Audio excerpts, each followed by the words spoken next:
140 करोड़ भारतीयों के लिए बहुत बड़ी गर्व की बात है कि बीच समुद्र में आप देख रहे हैं हमारा एलपीजी गैस जहाज जा रहा है। इसके बगल में नेवी की जहाज, उसके बगल नेवी की जहाज, ऊपर हमारा हेलीकॉप्टर जा रहा है।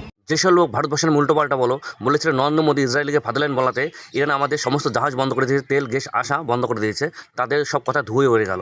ভারতবর্ষ এমন একটা দেশ যে সমস্ত দেশকে বন্ধু ভাবে, সে ইসরায়েল হোক, ইরান হোক, তা আমেরিকা হোক বা রাশিয়া হোক, যে কোনো দেশ সমস্ত দেশকে বন্ধু ভাবে। ভারত কখনো শত্রু ভাবে না কোনো দেশকে। আর ভারত কখনো যুদ্ধ চায় না। ভারত একটা শান্তিপূর্ণ দেশ। আগামীতে কখনো যুদ্ধ চায়নি, এখনও চায় না, ভবিষ্যৎ চাইবে না। ভারত একটা শান্তিপূর্ণ দেশ, এটা আমি সবসময় বলি। আজকে দেখো সেখানে হাজার হাজার লিটার ডিজেল বা গ্যাস হরমুজ প্রণালী দিয়ে ছাড়ছে ইরান। ইরান ভারতের সঙ্গে সম্মত হয়ে গেছে। এর জন্য ভারতের পতাকা যেসব জাহাজের মধ্যে আছে সমস্ত তেল আনার জন্য ইরান সাবসিডি দিয়ে দিয়েছে। ইরান থেকে গ্যাস আসছে বা আদার্স মিডল ইস্ট থেকে সমস্ত তেল জাহাজ আমাদের ভারতবর্ষে আসছে। ইন্ডিয়ান পতাকা থাকলেই সমস্ত সব ছেড়ে দিচ্ছে। এটা ভারতের গর্ব। বলো জয় হিন্দ, বন্দে মাতরম, একবার সবাই বলো। কারণ ভারত একটা শান্তি।